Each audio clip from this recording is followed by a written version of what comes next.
Do you feel comfortable? Yeah, sure. I think we should start. Okay. Good evening. In class in Singapore, I'd hear everyone saying, good evening back or something like that, but I can't hear you. So I hope you're all well. Today is, where I am, it's June 19th. You're already June 20th. This is what's called Juneteenth in the United States. It's a celebration of the final acceptance by all the states in the Union at the time, I think in 1865, of the emancipation of the former slaves. Actually, it had been the Emancipation Proclamation, as it's called, had come about earlier, a year or two before that, but it wasn't until this date that the American government sent troops to Texas, the big state in the South, and forced the implementation of that. So it's a good anniversary, a good auspicious time to be thinking about our equanimity and compassion for others and the oppression that many people have experienced as a result of prejudice and so forth. So our mind training on this day is very good. So I didn't mention in the last two classes, I didn't give any preliminary motivation. I think most of the students, when you're waiting, you can try to set a good motivation. I try to save some time, more time, as we're just having 1 hour class or a couple of minutes over an hour. I remember with my teacher, Geshe Zopa, in Deer Park in America, when Geshe would have dinner in his house. Sometimes Lama Zopa Rinpoche would come and the monks would come. And instead of the method that Lama Zopa would usually do, with very elaborate dedication, before you enjoy any of the food. You know what I'm talking about. It might be 5 minutes or 20 minutes, or sometimes. I remember once in Singapore when we went to some club that Venerable Datrom, when he was Colonel Fred, had arranged. I think we waited like a half an hour for the dedication. But Geshe Zopa would never do that. He would just okay, eat. And it's almost as though it was understood that one had the pure view of oneself as the deity and made the appropriate mental dedications at that time. So I'm counting on you to do the same thing, to not need me to prompt you to set a very special motivation, but in the sense of just going over the first 4 verses that we covered the first 2 classes, that might give you a sense of that. First verse, the way that I like to translate it, and you have your own translation available there of the verses. Responsible to obtain the greatest benefit for all sentient beings who excel the wish-fulfilling gem, I will cherish them as most dear. I will always cherish them as most dear. So that's kind of like an initial motivation, thinking of the welfare of others. And what is the greatest benefit that we can get for sentient beings? Here, the Lama Zopa's translation says from all sentient beings, but all of the texts, the Tibetan texts that I have, none of them have that ablative particle from. They all have to, for all sentient beings. Because sentient being, what's the greatest benefit we can get is to attain enlightenment for their welfare. And one could also say, rather than as a text has, who are more precious than a wish-fulfilling jewel, it's I like to say more precious than a wish-fulfilling jewel. So it applies to both sentient beings and enlightenment. Sentient beings are perhaps more accurately portrayed as more precious than a wish-fulfilling gem, because a wish-fulfilling gem is something that you would have to cultivate in a certain way for it to bring about the aims that you're looking for. You'd have to clean it with a certain solution and dry it with a clean cloth and put it at the top of a victory banner or a large pole with pendants on it. And so we have to cultivate sentient beings. We have to take care for them, cherish them more than ourselves. That's kind of like the cleaning process. But you could also interpret it as that we want to achieve the greatest benefit for sentient beings that's more precious than a wish-fulfilling jewel. That is, we want to achieve enlightenment. So you can understand it both ways. Then, so that's kind of our initial motivation. That's why we're listening to these talks on the mind training. The second verse, whoever I am with, or wherever I am, I will always consider myself to be the very lowest of all and hold others, cherish others as supreme from the depths of my heart. Sincerely cherish others as supreme. So we talked about that before. One of the big obstacles at the beginning of the practice is to say, for instance, if you're trying to help others, the word we're saying here, whoever I am with, jok, can also mean to help. So whoever I help, wherever I'm helping and whoever I'm helping, I consider myself to be the lowest in every way and consider others to be supreme. So when you're making offerings, helping others by giving generosity or giving advice or whatever, to consider oneself as lower and to accept other people's, say for instance, if you're teaching, accept other people's criticisms as they may have some common sense knowledge that you don't have, and certainly they have qualities that we don't have. We also talked about the third verse.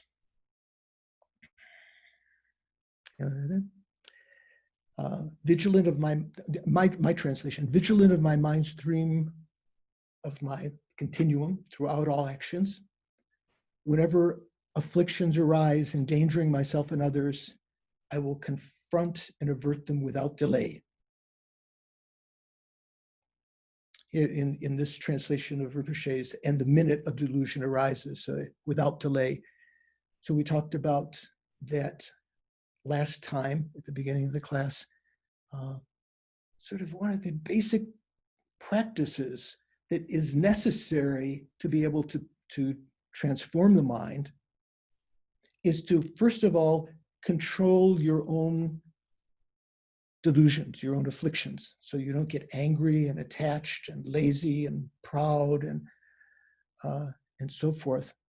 So we have to be vigilant of our mind stream, and in order to do that, you have to know what to look for. As I mentioned last time, you have to know the definition of the afflictions. What are their defining characteristics? If you just have a preference for one kind of, you prefer tofu rather than something else, is that attachment? Maybe not. Attachment is something when you've superimposed on the object that you're evaluating some kind of qualities that it doesn't really have, some kind of attractive qualities, and as a result of that, you exaggerate its importance and therefore cling to it and want to keep it or to get it, and so forth. So you have to know what the definition, the defining characteristics of the afflictions are, and it's worthwhile in your own meditation session just to go through your own reactions to life when there have been some kind of problematic situations in your life, and to evaluate, to try to see if you can instigate attachment in your meditation session and to see the defects of that and to apply the antidotes and so forth. So we talked about that last time. We talked about the fourth verse. Whenever I encounter sentient beings of bad character, it says wicked in nature, bad character is another way of translating it, overwhelmed with suffering, afflicted by suffering, and I like to say obsessed by negativities. There's one word in Tibetan that is modifying both negativities and suffering. And in Tibetan, it works. You could say, also here, overwhelmed. Dikduk drakpo nun tong se, when I see sentient beings that are, I'd like to say, obsessed by negative actions and overwhelmed by suffering. So when we talk about the first two noble truths, the truth of suffering and the truth of the cause, the origin of sufferings, which are the afflictions, the second noble truth is the cause of suffering is twofold, right? It's karma and klesha, actions and delusions. So negativities are sort of it covers both of those. So when you're obsessed with negative actions, I think, do you remember there was some movie? What was it? You probably saw. I remember my friends in America didn't want me to see it because it had some kind of naughty scenes in it. Michael Douglas and some lady, she was obsessed with him. And, sometimes we get obsessed with various kinds of negative actions. So when we see sentient beings of bad character, obsessed, overwhelmed with heavy suffering and obsessed with negative actions, I will cherish them like a difficult to find treasure. And I mentioned last time about that. So the bodhisattvas, because of their pure karma, almost never encounter harm to them. So when they get a chance to practice patience, for them, that's a very precious opportunity. It's like finding a treasure that is not encountered very easily. Maybe you've heard about the Pure Lands, where one might be reborn after this lifetime. Amitabha's Pure Land, Amitabha Buddha Center's Pure Land, or Vajrayogini's Pure Land, or Manjushri's Pure Land, or other Pure Lands. But what the bodhisattvas might do is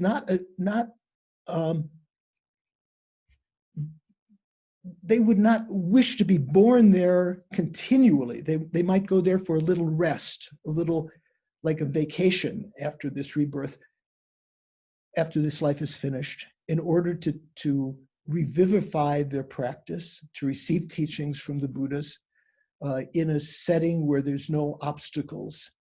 But they would immediately want to come back to this world once they'd taken a little respite there, a little vacation.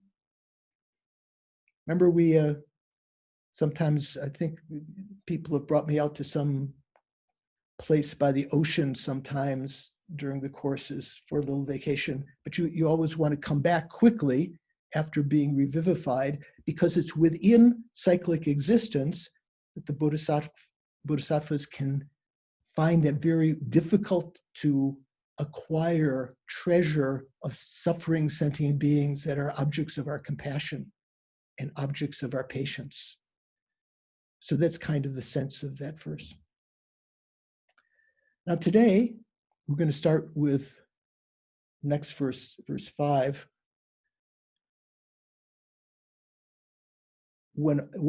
As you have there, when out of envy, others mistreat me with abuse, insults, or the like, I accept defeat and offer the victory to them. So I think also I have some small quibbles with that from the Tibetan and the meaning of the commentaries. This is verse number 5. In Tibetan it says, Dakla, to me, Shengi, others doing something, Traktoki, Shegur Lasok, Mirikbe. So the Mirikba means unjust. It's not really in that verse anywhere. Well, maybe you could say mistreat me. Maybe the meaning they don't treat me correctly. So Thupten Jinpa's translation says, when others out of jealousy, rather than saying envy, same thing. When others out of jealousy treat me wrongly with abuse and slander, he doesn't have the lasokpa in there, and so forth, or such as, when they mistreat me, such as, like that, I will train to take the defeat, or I will accept the defeat and offer the victory to others. So this is one of the verses that the great Lama Chekawa, who wrote the first commentary to the 8 verses. Remember, the 8 verses of Training the Mind were composed by Langri Tangpa, trying to put into written words some of the oral traditions that the Kadampas had passed down orally for a long time. And when Chekawa was first looking for some commentary on that, the Langri Tangpa had already passed away. He wanted to find out especially the meaning of this accepting the defeat and offering the victory to others. This is one of the very essential practices. So I like to put it the other way around. Rather than saying, using the mistreatment by others out of their jealousy or envy for me, with abuse and slander and so forth, or insults, I'd like to say, I will practice to accept the defeats, such as the lasokpa in Tibetan, such as when others mistreat me or wrongly abuse and slander me out of jealousy, and I'll offer the victory to others. So Langri Tangpa was trying to find out whether that was really possible. In fact, I've seen some commentaries by sort of contemporary lamas. There was one lama in America, Gelek Rinpoche, who was a very close friend of Lama Yeshe's and one of the Dharma friends of Lama Zopa. Also, he passed away a couple of years ago. In his commentary on the 8 verses, he said, oh, this is like, oh, we can't do this. We always want to win. In fact, we go out of our way to do just the opposite of this. He was kind of implying that this is something that we can only pray to do, but this is something I think that we can, there's always something that we can implement, even if we don't, even if we can't practice this in its most extensive and wide way. I remember at Kopan when, in some early days, when maybe I was more, well, I'm still argumentative, as any of you who know me, but maybe more so. And I remember Lama Zopa said, it'd be very good to think about this, to accept the defeats.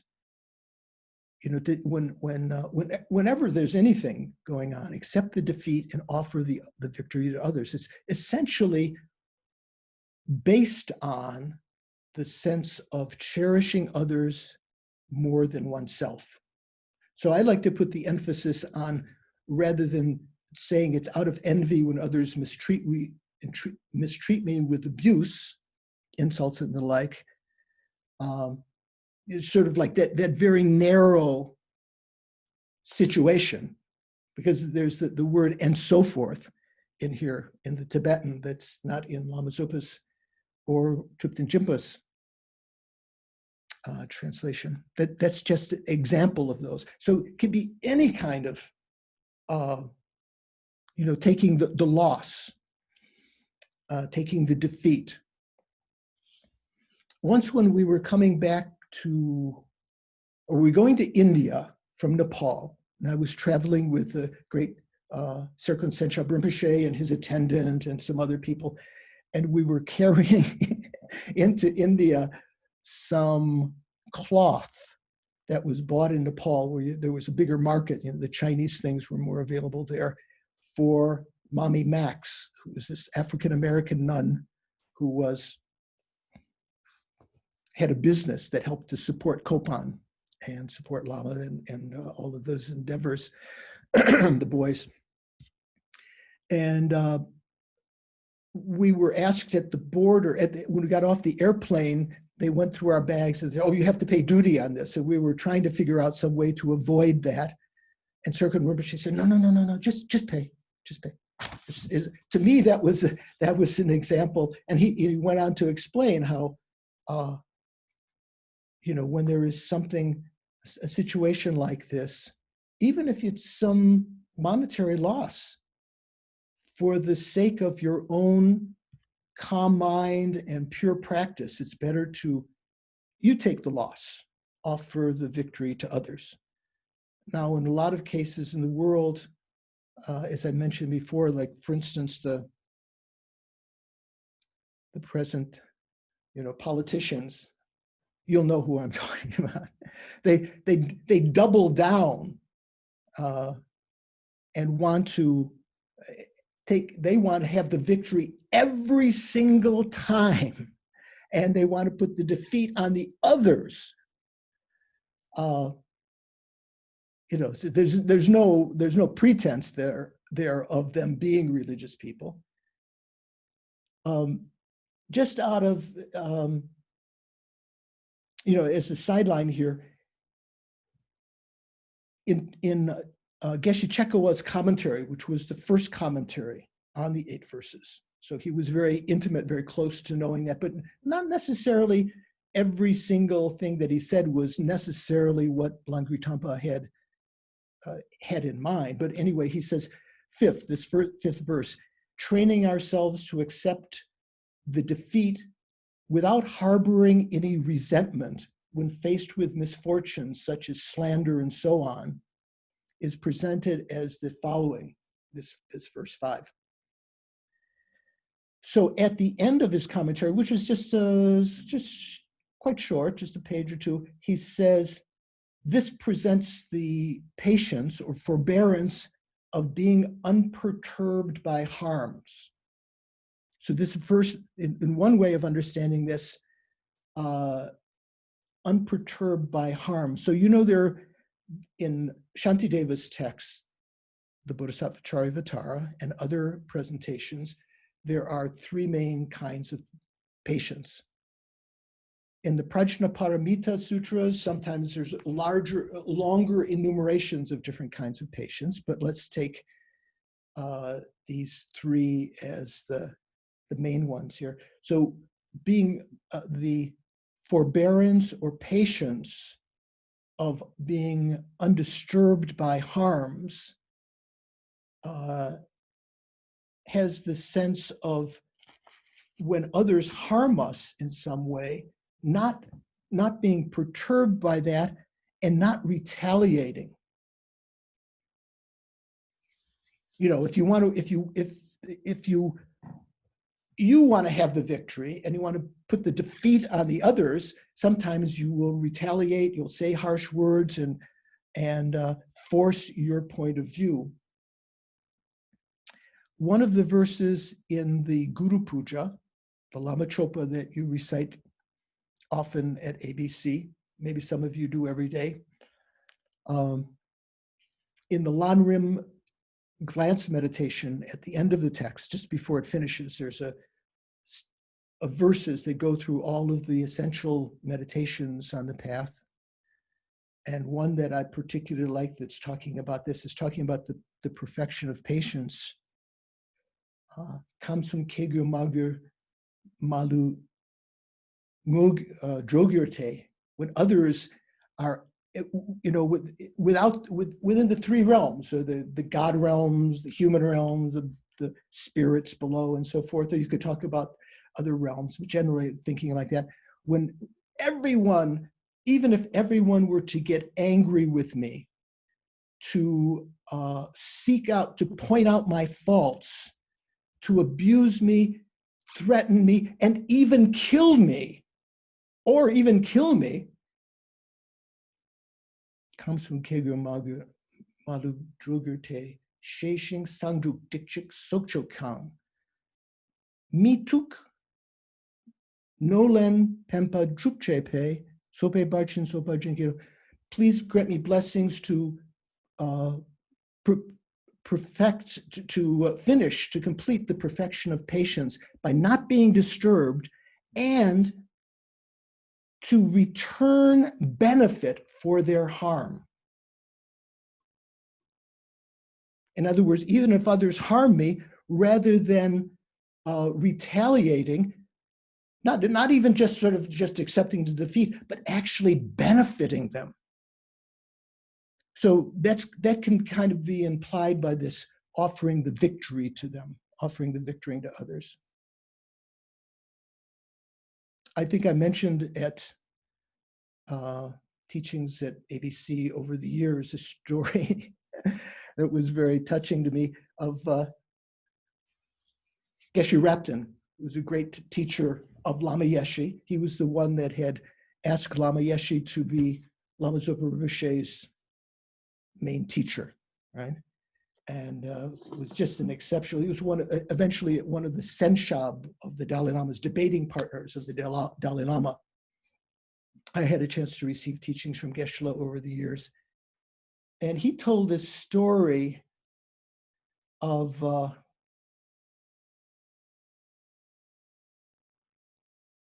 he told this story about at Sera, because he was a Sera monk when he was young. Sometimes the other monks would tell stories, they would criticize you behind your back, and the lamas would kind of, the sense of this verse, they would say, this is one of the greatest opportunities to purify your negative karma, patience, especially when people talk behind your back. Maybe out of jealousy for you, like you haven't done anything wrong. And certainly if out of that, even if people harm you, not out of jealousy, but maybe they have a good reason to harm you, you've done something bad to them, you certainly should apply these same things to accept the defeat and give the victory to others, return benefit for their harm. But what Geshe-la used to do when he would find out someone was talking about him, criticizing him, he would invite them over to his little room, and he would prepare momos. You all know what momos are, right? Is there anyone who doesn't know what momos are? And Geshe-la was very poor. He sometimes didn't have enough food for himself. For him to prepare momos for these people who were abusing him was a big financial enterprise. He had to buy the ingredients and prepare them and everything. But this was out of this sense of not only not retaliating, but to offer the victory to others, to show your appreciation for them authentically, not sort of like, oh, thank you so much for criticizing me, sort of sarcastically implying that you don't really mean this, but really from the depth of your heart, realizing that you've had the opportunity to purify negative karma in this way, that there's no way, as we understand through all these verses, we're talking about karma all the time also, there's no way that anything can happen to you unless you created the karma to experience it. There's no way to experience anything beneficial. There's no way that you can experience anything suffering unless you created the karma. So realizing that they have, maybe in harming you, in slandering you or criticizing you, talking behind your back, you are deserving of that, and there are a vehicle for you to purify your negative karma. Sometimes said that Langri Tangpa states, this is from Geshe Chekawa's commentary to this verse, in regard to purification of negative karma and accumulation of merit, the two things, it is more effective to recognize those who baselessly, there's another way of translating this, mirik, unjustly or baselessly slander you, to recognize those as a great source of kindness. It's more effective to do that, recognize them as a great source of kindness, than it is to offer butter-fried delicacies to each monk of the Pen region. Maybe that means Pempo. So butter-fried delicacies, in the notes to Jinjipa says that he thinks that means kapsi. At Tibetan New Year, that's that fried bread, pastry that is put in big piles. Is that on the picture on your altar? Is there still some kapsi there? I can't see. The picture of the altar there. Can I see that? No, there's no kapsi now, but sometimes they keep it for many months after the Tibetan New Year. So instead of offering butter-fried treats, Geshe Rapton actually offered them momos authentically, not implying that he knew what they said, but just giving them, appreciating their kindness for helping him practice patience and developing compassion and so forth.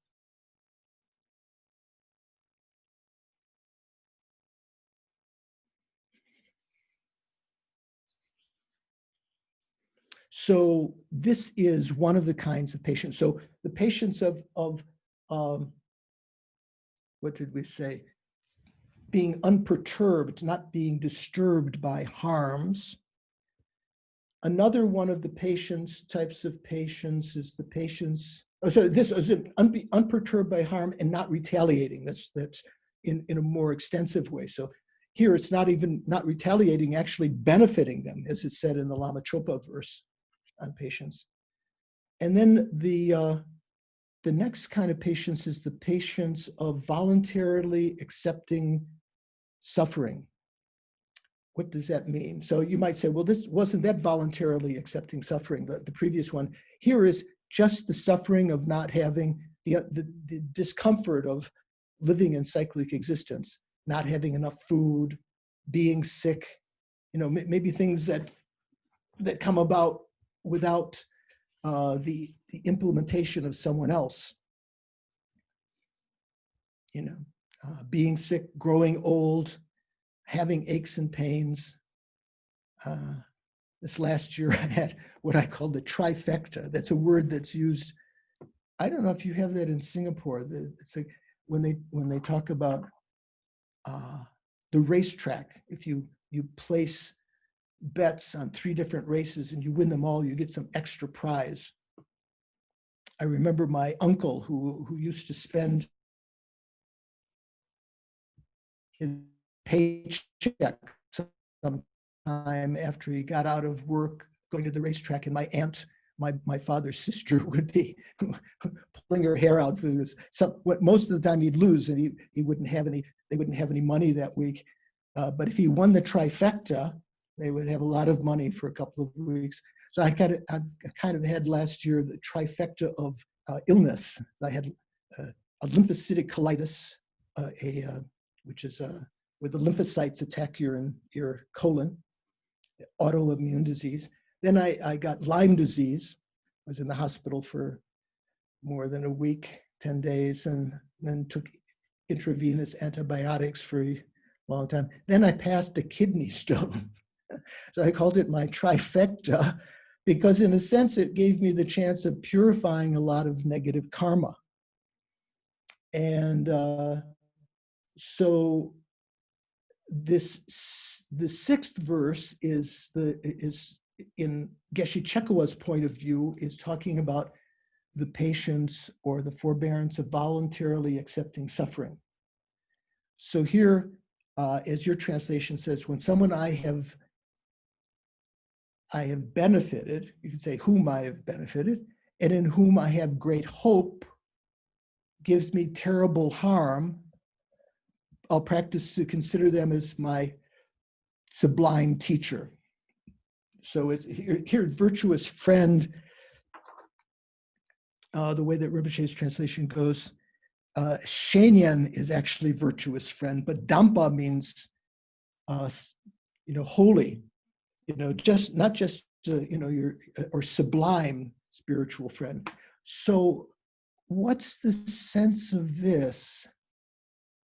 Thupten Jinpa's translation has it a little bit differently. He says, even if one whom I have helped, Tibetan word Pempa, maybe you know someone named Pempa, or in whom I have placed great hope, gravely mistreats me in hurtful ways, I will train myself to view him, or you could use the generic them, because it might be a woman or a man, as my sublime teacher. It doesn't really say or in the Tibetan text. It's the sense that if you've helped someone, often we do so with expectation of getting something back in return. There's an expression, I'll scratch your back if you scratch mine.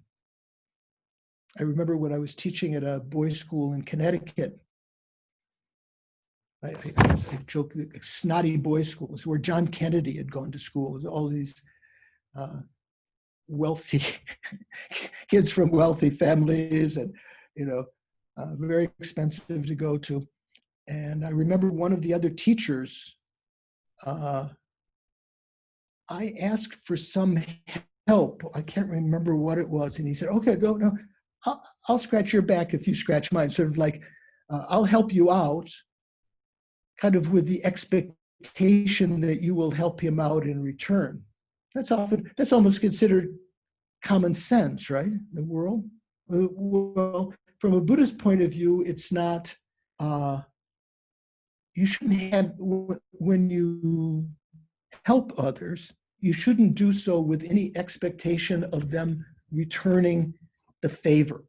So when you've helped someone, benefited them in some way, and instead of fulfilling your expectations, being kind to you, they leave you. Maybe you've taken care of someone as your partner. You're married to someone, you've taken care of someone, or you're in a relationship, you've taken care of them for a long time, and then they leave you for a better model. You're getting old, long in the tooth, or for what are they joke in America, the women would say, he traded me in for a new model, like a new model car, someone younger, someone more attractive. You got bored with them. So with someone you've helped, or in whom you have great expectations, you placed great hope. If they were to treat you or mistreat you, again, in the sense of, incorrectly, unjustly, very unjustly give you harm, even in that case, I will train to consider them as my supreme, Dampa can mean supreme, Shenyan, which means virtuous friend. You know the word Geshe? Gewe Shenyan is short for Gewe Shenyan. Shenyan means friend. Geshe, Gewa, the word means virtuous. So Gewe Shenyan is shortened to Geshe, like the name of the degree, but generally in the Prajnaparamita Sutras and so forth, when we talk about Gewe Shenyan, it means a virtuous friend. Here it says Shenyan Dampa, so the holy friend, holy friend. So Rinpoche just puts it as virtuous friend. And Triptan Jinpa says, I will train to view them as my sublime teacher, my sublime friend. So this is talking about the forbearance or patience of voluntarily accepting sufferings. That's one way of looking at this. So it gives you the opportunity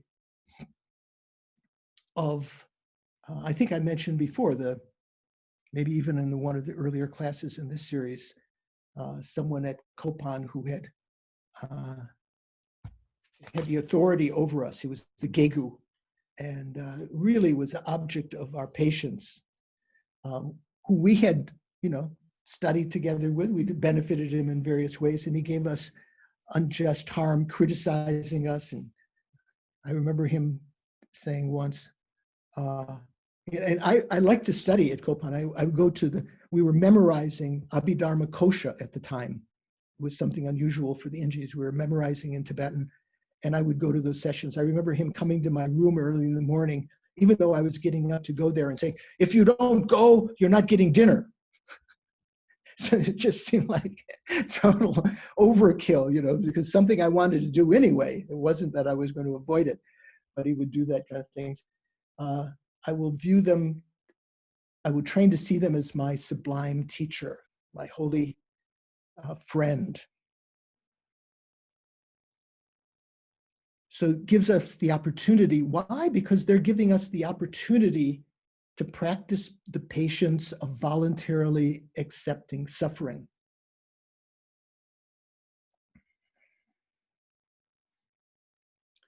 So in his commentary, Geshe Chekowa says, for this term Rewa Chempo, which we're translating as expectation, I think, right?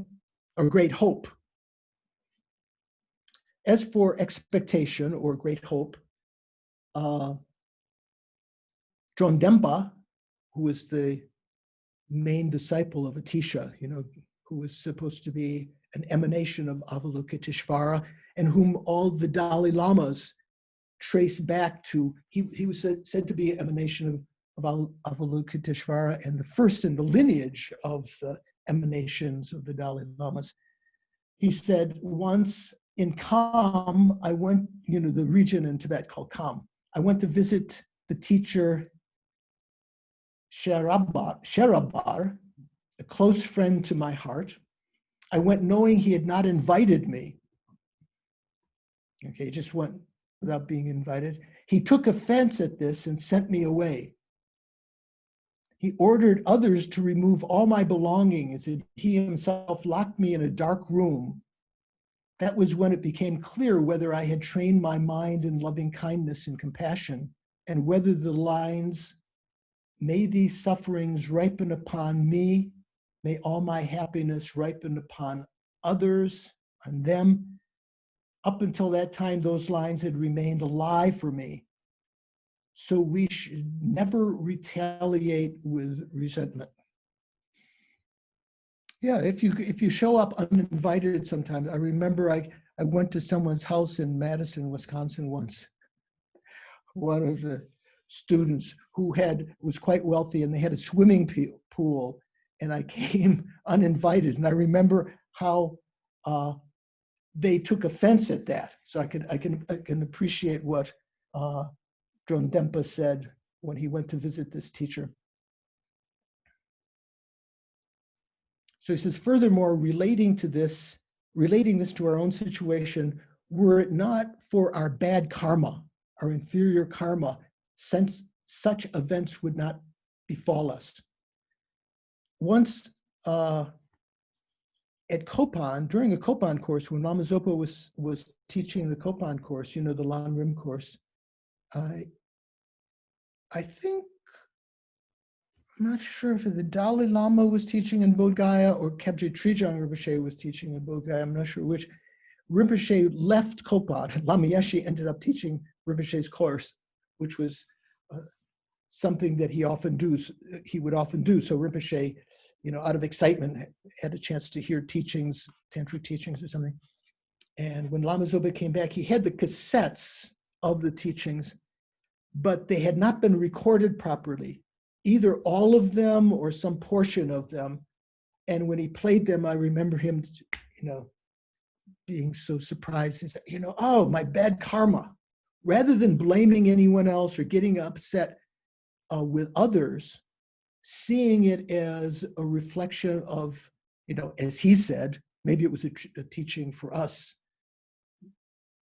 because Rinpoche, a high enough level that he probably remembered every word that was spoken. He didn't need the recordings, but he said, oh, my bad karma, this is a result of my lack of having good karma. So when harms befall us from others, if others harm us, rather than getting angry, we can voluntarily accept that by recognizing it as a result of our past karma. We should think that we ourselves are to blame for whatever befalls us. And in this manner, by maintaining a warm heart, we remain happy. That helps me very much sometimes when if something happens to me that's discordant for my mind, to recognize, actually, this is a good thing. This is a purification of my negative karma. There's no way that this could happen to me unless I created the karma for this. And because we don't place the blame on others, they too remain happy. So we keep a good relationship in the community.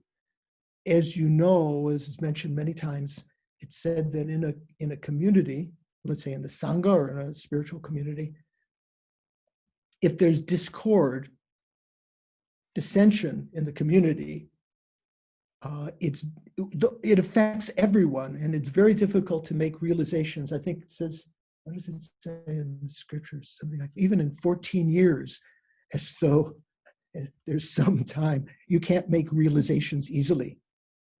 So keeping happy yourself and without placing the blame on others, those others who may have harmed you remain happy, and the community remains in equanimity and in happiness, without dissension, without discord.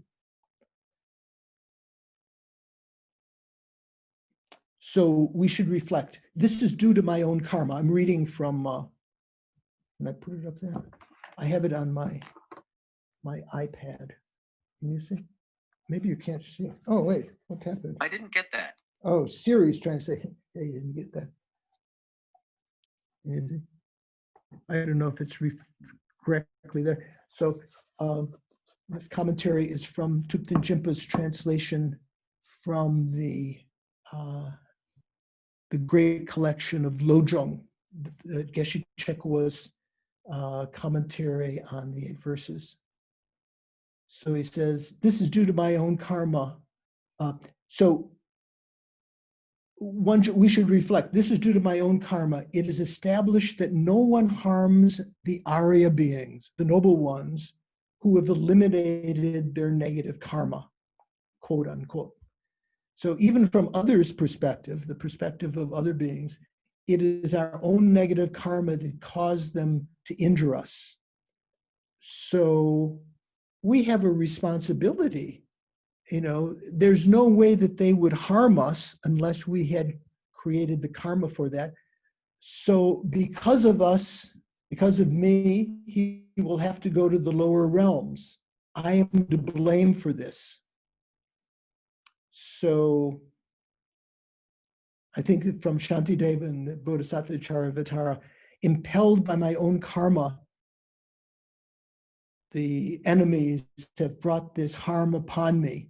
Because of this, they will be in the pits of hell. So is it not I who have destroyed them? It's my fault. So it's appropriate to protect these beings from their suffering. So those who falsely accuse me and others who cause me harm, likewise those who insult me, may they share in my enlightenment. And another verse, even if others return kindness with harm, I will practice responding with great compassion. The most excellent beings of the world answer injury with benevolence. So I think when people ask for advice sometime, when I myself am looking for some advice, praying to Lama to help me figure something out, what comes to mind essential thing is try to act nobly. Try to act in a way, when we say noble, when we talk about just in our own worldly sense, the word noble, people are noble who don't retaliate, don't double down with harm and try to mess us up and always win and so forth. We consider others that are noble. And so you can also talk about the noble beings, the Arya beings.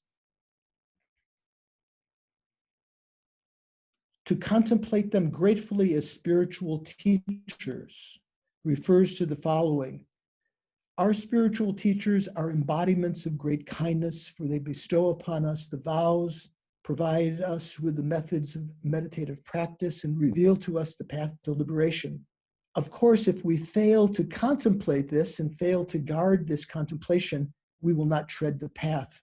So reflect, what this being has given me helps purify my negative karma and bring about the accumulation of merit and wisdom. He has therefore benefited me. So I must view him as my spiritual teacher, my holy teacher, no different from the one who has conferred upon me the oral transmissions of the meditative practices.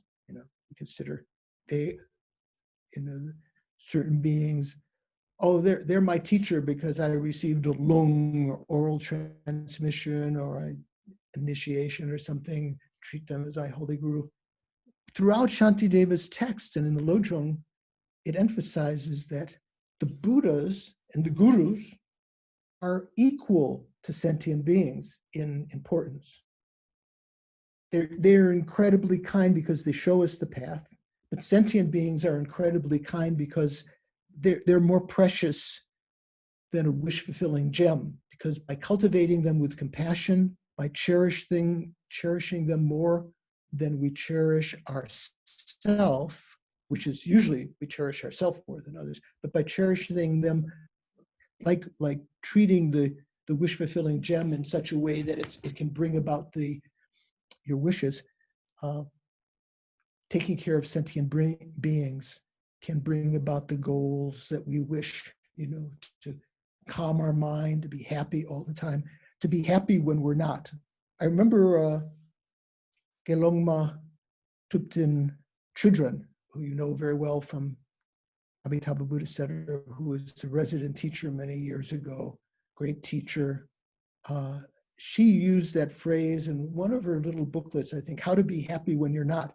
I'm not sure she coined that phrase. I kind of think Lama and others of us have also used that phrase.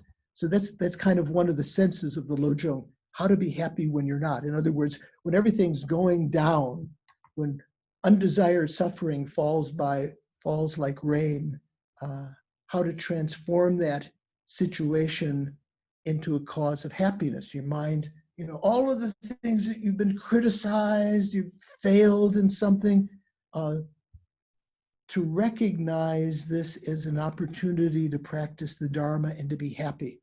In my early days at Kopan, I remember when I would have to go down to Kathmandu to buy the groceries for the Sangha.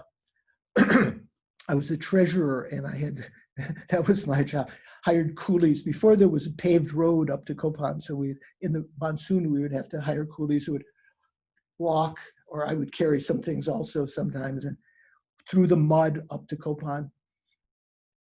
And in those days, always thinking all the time, whatever we experienced was a chance it was an object of meditation, put everything into our meditation to develop the two bodhicittas.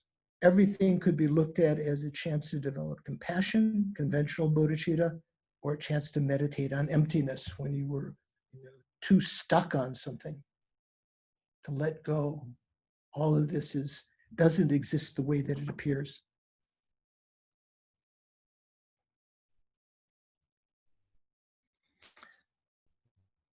So when such thoughts arise spontaneously, our mind is trained. Then even if we have no other practice, whatever acts we engage in turn into aspects of the path to enlightenment. and he says, Geshe Chekwa said, this is like the saying, and I don't know if you have this saying, one cannot find excrement in a land of gold. Does that make sense? Where everything, when you have a pure mind, like everything, the land of gold, there's nothing that can be discordant. There's nothing like excrement. Does it make sense? Okay, so that's essentially the 6th verse. One way of looking at it, the 5th and 6th, they're talking about these two aspects of patience, the patience of voluntarily accepting suffering. Where is this in there? Or is it the patience of being undisturbed by harms and not retaliating, the 5th verse, and the 6th verse, the patience of voluntarily accepting sufferings. You know what the 3rd patience is? None of you can say. It's the patient in this set, when you just divide it into 3, it's the patience of the forbearance of studying the Dharma. So for instance, in trying to, so much effort into try to understand emptiness, so difficult, or so much problem to put these things into practice. To have that forbearance, that patience, to not be, to continue study, to continue practice, to continue implementation of the teachings. These are said to be the 3 kinds of patience in Shantideva's text. So I wonder, are there any questions? Anyone have some burning question or some clarification or some correction of what I've said? We just have a couple minutes more. Venerable, I have a question. Yes. I understand that sometimes people sacrifice themselves for the benefit of others, but I don't understand how someone intention to kill me, and if I don't pretend that allow him to do that, benefit him. Is it a bad karma of killing? Oh, well, if someone wants to kill you, probably at our point, I say definitely at our point, you should try to do whatever you can to appease them so that they don't kill you. But if it's a situation where a lion or a tiger, a wild animal or a bandit is about to kill you, some wild person. Who is it that's asking that question? I can't tell. Michael. I remember Lama Yeshe asking, what would you do if a lion is about to eat you or, attack you? And some people would say, you would run, you would try to run away if you could. Like if a bear is chasing you, you use whatever methods that you know to avoid being harmed. I remember some people say, I would take refuge. And I remember Lama saying, yeah, that's good. Take refuge in the Buddha, Dharma, and Sangha. But rather than your mind being disturbed, like say you're just about to be, a bandit is coming and they're going to shoot you and you have no way of escaping, rather than feeling anger and so forth, at that point, see if you can generate that thought of accepting this as the result of your past karma. That's not to say that you shouldn't do anything to get out of the situation. Like if you can diffuse it, say, I'll give you money, don't do this, distract them in some way, because they will be creating negative karma. But there's, like the verse I mentioned to you from Shantideva, where was it? I can't remember where was this. Was it the previous one? Essentially, we're causing them, because of our negative karma in the past, we're causing the other individual to create this karma. So we're responsible for the suffering that they're going to experience in the future. So rather than feeling animosity when you die for that person, sometimes some of the so-called Dharma protectors or the spirits, they have this very strong ill will at the time of death.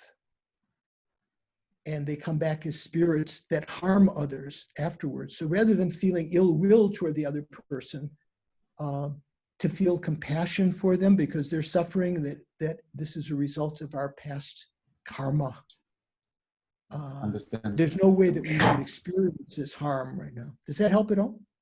Yeah, understand. Thank you. So it's exactly 10 p.m. on Juneteenth here. You're June 20th already there. Venerable, this is Ida. I'm sorry to keep you, but No problem. Yeah, no, please. just following on Michael's question, if the karma that you've already created for somebody else to harm you and you avert that harm because you don't want the other person to create more negative karma, Right. then what happens to that karma that you have created that cause for? You know, Well, yeah. karma So that was it meant to depends on how happen. you react. How you react. Say, for instance, if you react with anger, if someone strikes you, excuse me, I keep on hitting my computer here. The screen is moving. If someone slaps you and then you slap them back, you retaliate. Not only is the karma that a little bit of the karma that you had created to be slapped, that you created something in the past to be slapped, you've just created more of that by retaliating. But by not retaliating and doing as the Christians say, I think Jesus Christ was said in the New Testament, I think there's something, if someone were to smote you on one cheek, hit you on one cheek, you should offer them the other. Not retaliate, but it's like No, I'm not. accepting defeat. So if you recognize, we should always be trying to purify our negative karma. So when something occurs, even if it doesn't ripen right now,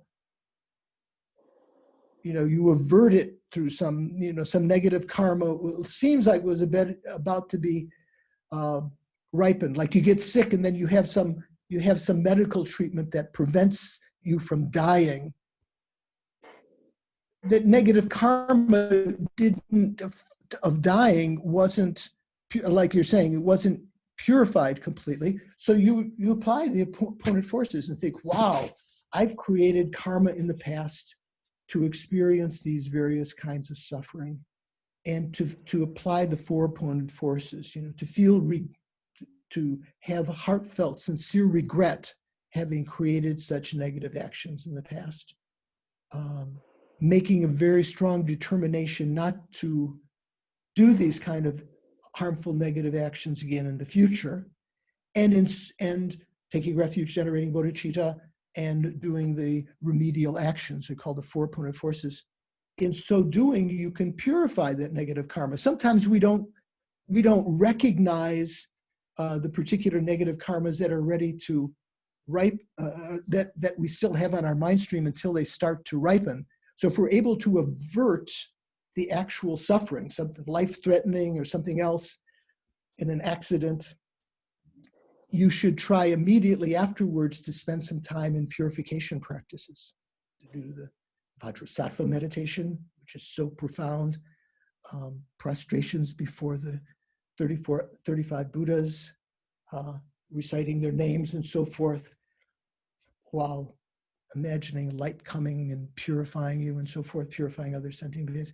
So you should, if you're able to avoid, which is sensible, dying, you try to avert that, knowing that karma still might be on your mind stream and will ripen either later this lifetime or another lifetime, so try to purify it as much as you can.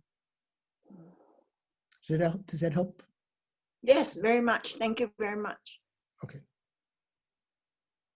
Anyone else have a thought? Still, it's only 10:04. So next week, we'll finish up the last two verses.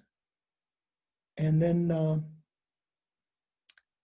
Noble Chen Hao has asked on behalf of ABC if I would continue teaching on some subject. And we tentatively thought the glance meditation at the end of Lama Chopa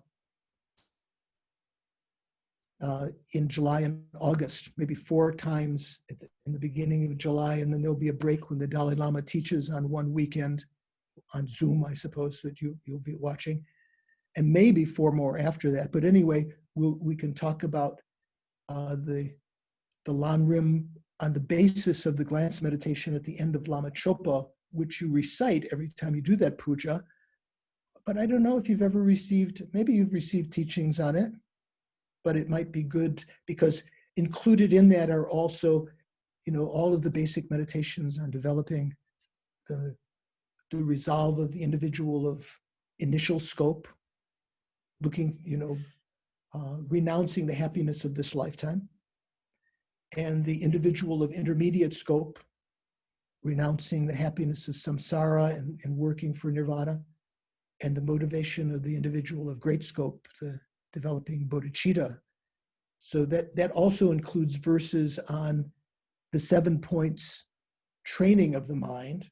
Remember I mentioned, I think Chekawa composed the seven-point training of the mind. Here we're talking about the 8 verses that inspired Chekawa, so that might be something that you would find interesting.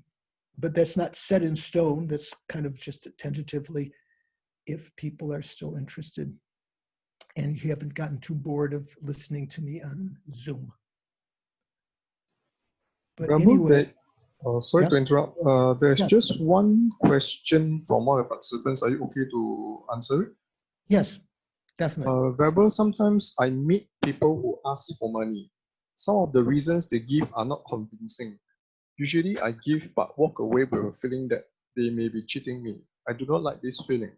How do you suggest I handle this? I think it may vary according to the situation. I think when we go to Bodh Gaya, there are actually very often authentic people who are in great need who are begging. And then there are also amongst them, there are the professional beggars who even have, they stay in hotel rooms and they go on buses from one pilgrimage place to another, and they put on, when they get there, they put on their beggar's clothes. I think I told you the story in Dharamsala when on the religious holidays in McLeodganj, when people will come to the temple, the Tibetans, they're often, in those days, they're very generous. So the lines are, the lanes are completely filled with beggars all the way down. And I remember one beggar had this very clever way of looking. He would see you and say, after all these years, as though he recognized you from the past, as though you would feel more willing to give, So sometimes people are, in not need, or they may be, in America, there might be people that are begging and they use it to buy drugs or alcohol or some things that are not good for them. So one has to be discerning. If it's going to be something where you have the feeling that they may use that for something that will be harmful for them, you can weigh that. On the other hand, the bodhisattvas,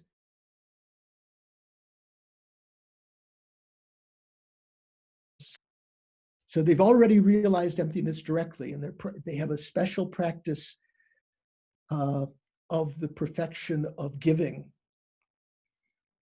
right? Generosity. So even when they hear, give, great joy arises in their mind. So they give to anyone, even in some situations, they would be non-discriminating if the other person is cheating them or whatever. It's just giving them a chance to accumulate merit. So if you look at it that way,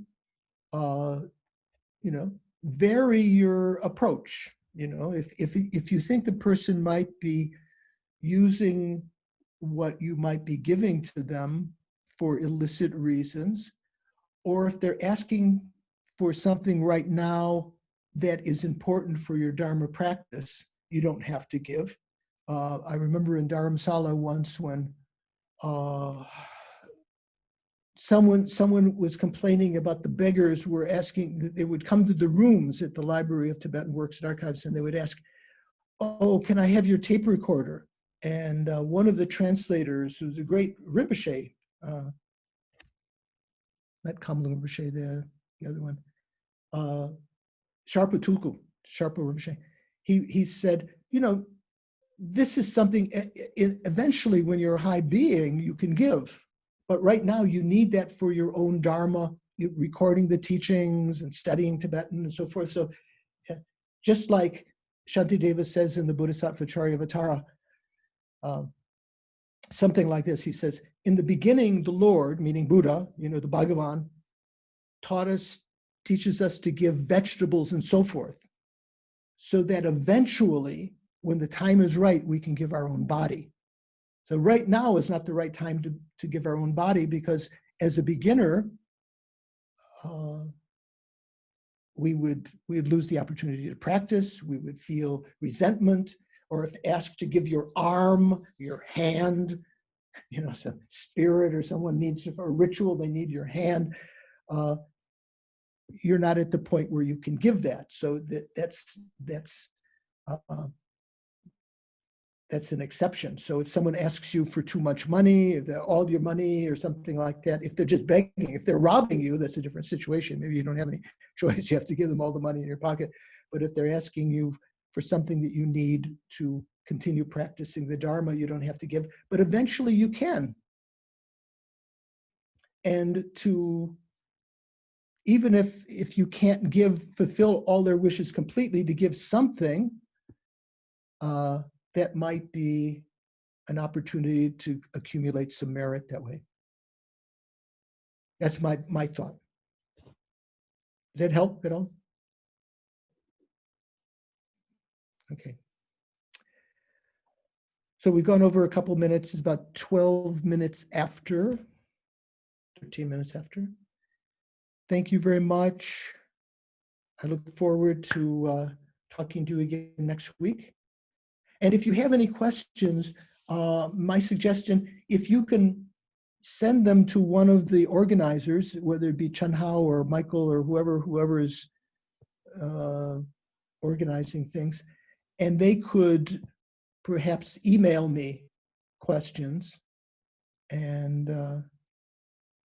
either I can send back some replies or I can address them the next time. But we'll try to finish the last 2 of the 8 verses next time, verses 7 and 8, which I find very, very interesting. Something to look forward to. So thank you very much. Take care. Thank you, Bye. Venerable George. See you again. Bye. Thank you very much. Bye. Bye now.